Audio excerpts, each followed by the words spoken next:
We have done more than 300 vlogs. We are on the opposite of an upswing.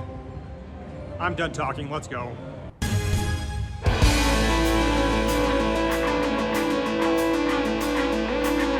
It was a week when poker obviously hasn't been going very well. But you know what has been? Hockey. You know I like it. But now Anna is into it enough to go not just with me to Golden Knights games, but with 6 of her nurse friends to ECHL games at Tahoe. Anyway, vlog 301 comes your way, not surprisingly, from the Peppermill Poker Room. A place where on one of the days last week, they had a 3-5, 5-10, and 10-20 game. Could I play that day? Unfortunately, no. Anyway, the other unusual thing is the felt on table 1 has been darkened. On table 2, still gray. The first hand would come when I'd raise ace-jack to 30 in middle position 2. My only caller is a tough player on the button, so with 75 in, the flop comes ace-king-deuce 2 hearts, giving me top pair. I'm first to act and make a standard $40 bet. The button thinks about it for a second before making the call. And with 155 in, the turn is an offsuit 5. Once again, I bet half the pot with top pair, making it 80. He gives it a decent amount of thought this time, but ultimately calls me again. So with 235 in, the river pairs the king. Now, knowing this opponent, I just don't think that he was going to be calling me down here with hands like ace-8 or ace-9 very often. He would know that he could be drawing nearly dead in that spot. This just to me felt like a draw a lot of the time. And if he had king X of hearts, well, now I'm beat. So I figured it was a spot to check. And in all likelihood, check call a reasonable bet. So I do check, and he simply checks back, showing 4-5 of hearts. So he did have a big draw, and pair outs as well. Fortunately for me, they didn't get there, and we take down the first pot of the day. I didn't try to get the day's wordle, but I was simply stuck, unable to figure out a single qualifying guess at this point. But I guess I'd keep trying. If you have watched this vlog, then you know who the owner of this sweatshirt would be. He didn't play a huge role in this hand, but I'm pointing it out anyway. He would give me action, though it would be crazy Joe Namath that would go to the river with me in this hand. I open deuces to 30 early position, and Joe calls in the cutoff. Big blind comes in as well. So with 100 in, the flop is 7-8 deuce rainbow, giving me bottom set. Big blind checks. I fast play this, making it 55. Cutoff calls, and the big blind goes out. So with 210 in, we're heads up to the turn, which comes a 5. So obviously one of the draws has gotten there. I'm still going to be betting, obviously, against a guy with a pretty wide range in this spot, so I make it 80. And once again, I get action. So at 370 in, the river is a jack. Figured it was a good spot to get paid off by hands like Jack 10 here, but I also wanted to leave the door open for a top pair on the flop hand to potentially hero call. So I just bet 105, thinking that he might get stubborn with a lot of hands in this spot, but he says that he missed everything and mucks the hand immediately.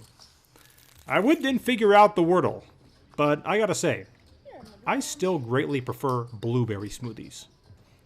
We'd lose a couple people, and the always predictably unpredictable, mask-obstructed face of one of the nicest poker players in town you'll ever meet sits down. I call him Mr. W. It wouldn't take long to get into an all-in situation with him. Obviously, I wasn't the one all-in, as his average stack size is around $300. Anyway, I would flop a full house on one board in a bomb pot, and he would jam all in with a pair of jacks and a 6-high flush draw on the other. So amazingly, my 8 of diamonds was live to scoop this pot. But unfortunately, the $500 bomb pot would end in a chop, as no other diamonds would show up. This is a mid-session update. I cannot record this update where I normally record this update because it is swamped by members of a food processing convention. That's a first.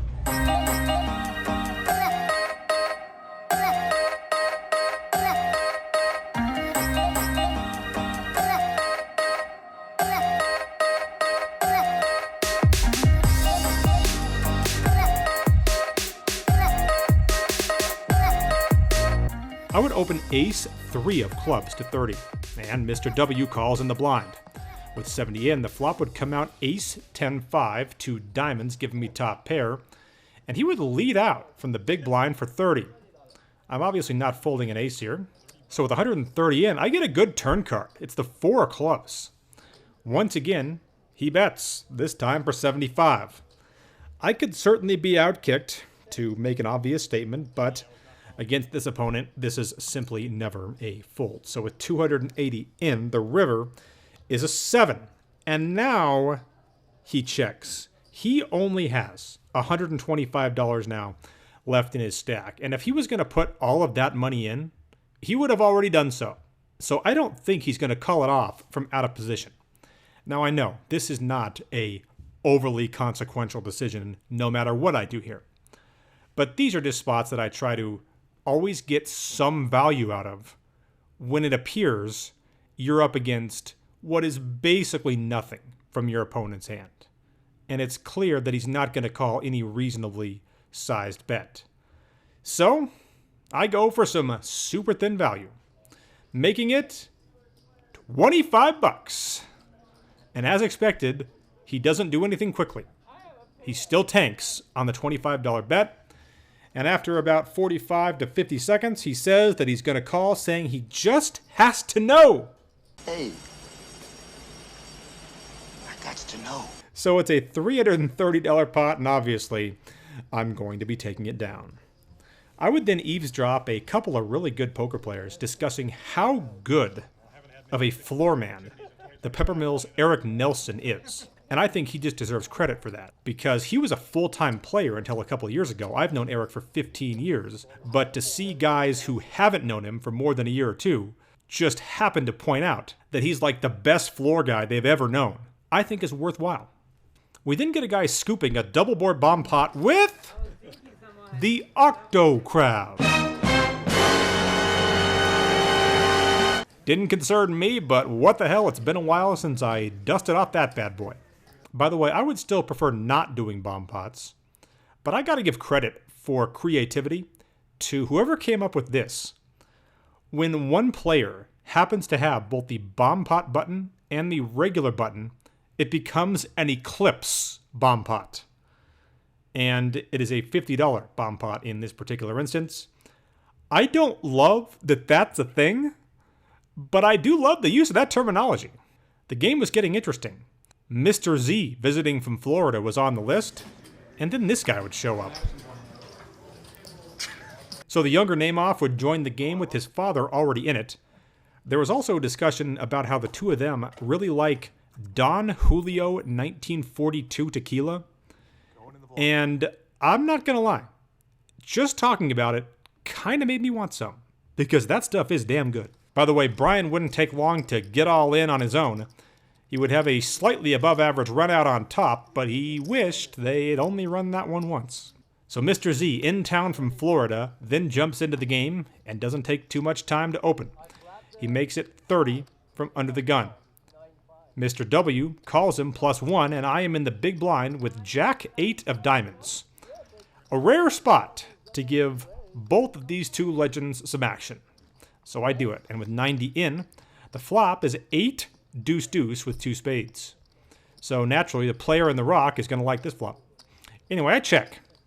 Under the gun bets 30 and +1 calls. I have top pair here against these two guys. I'm obviously not folding, so I make the call. Turn is a 4. And to my surprise, no one bets with the river rolling off a 7. I now go for value with my jack kicker.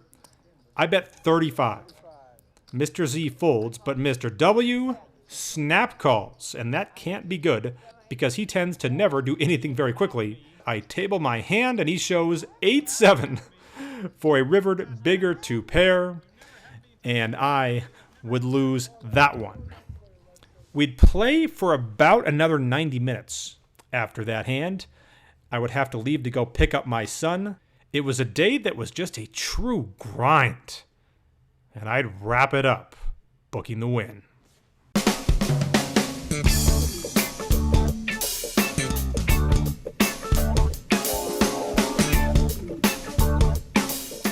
All right, a 7-hour session is in the books. Didn't cooler anybody. Didn't really get dealt any big hands, but managed to not do anything stupid and grind out a $226 win.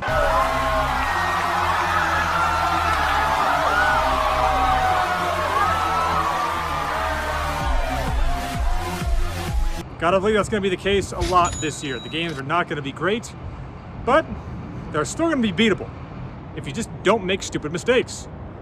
And in this case, I like to think that was the case. Still got a long way to go to dig out of the hole for this year, though.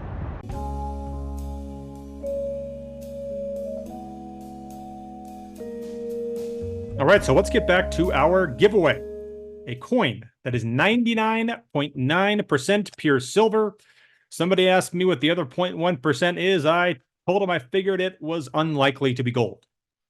Anyway, the best comment or question that comes in up until we stop doing this in a couple of weeks, we'll take home that coin. If you live out of the country, you will have to pay for shipping, and you must be following me on Instagram at bendeach and be subscribed to this channel to be qualified to win. Other than that, it's a free roll. So, some of the comments that are now nominees as of this week. Charles, just writing, congratulations, Ben. Keep them coming. I wait with anticipation. Every Tuesday, I'm based in London, for your offering, and more often than not, I am not disappointed. It always feels good to reach people across the world. By the way, Charles, don't get offended by this, but when my dad went to play St. Andrews back in 2008, he had one of the greatest quotes ever, I thought, on it when I asked him about it. He said, "The golf was even better than I expected, and the food was even worse." Now, when I was over there in 2013, I didn't have any problem with the food. But there is no better golf anywhere than England and Scotland, and there is no better tournament than the British Open. A guy whose YouTube handle is simply a dot writes in, "Become less predictable and play shorter sessions. Your luck will change." Yeah, I feel stupid for somehow continuing to get this wrong. You're just going to have to believe me when I say I'm not chasing losses. The reason why I've been staying longer is for one of two reasons. One, it's because I have to pick up my son at a certain time and don't want to drive all the way across town to the south before having to come all the way back across town to the north to get him. The other reason is the games often get better towards the late afternoon, and therefore I don't want to leave.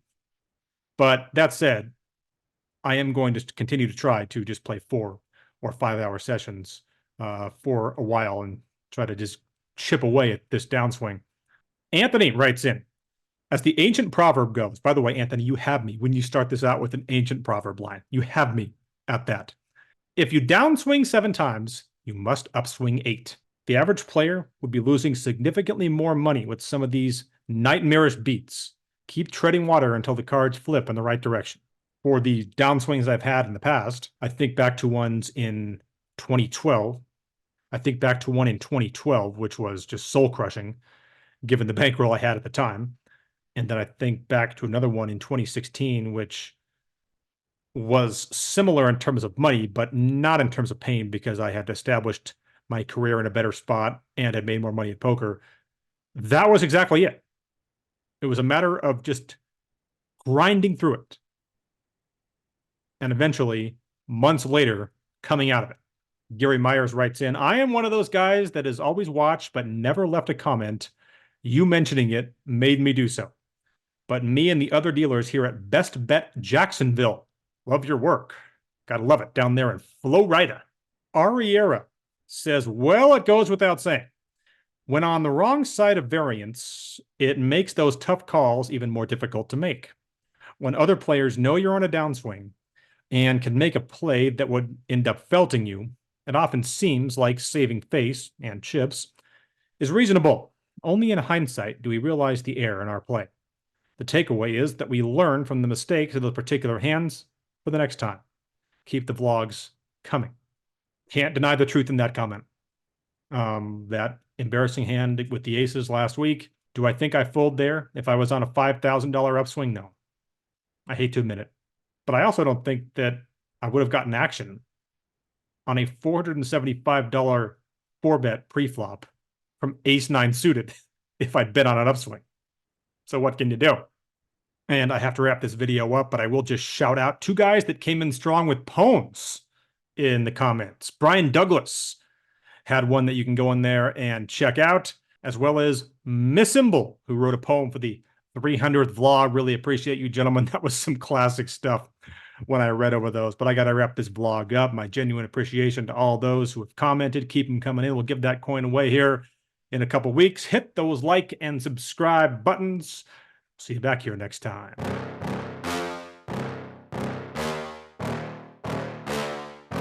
Yeah. Please tell me that I can't, that I won't, that I fail, that I'll never make it out, yeah. Please tell me all the bad, never good, fill my head full of every single doubt, yeah. Please say any negative thoughts, I pop off when I hear people say I cannot. I get off to the thought of proving everyone wrong, I won't stop to the top, so you better back off and get lost. I'ma stay loud, stay proud, never running out, never heading south. I'll be spreading out, call it word of mouth, can't put me down, I'll be getting loud. You can have me douse, not what I'm about, have your fucking cloud, it be raining now, I keep making sound, go another round, bitch I'm legend bound, can't stop me now.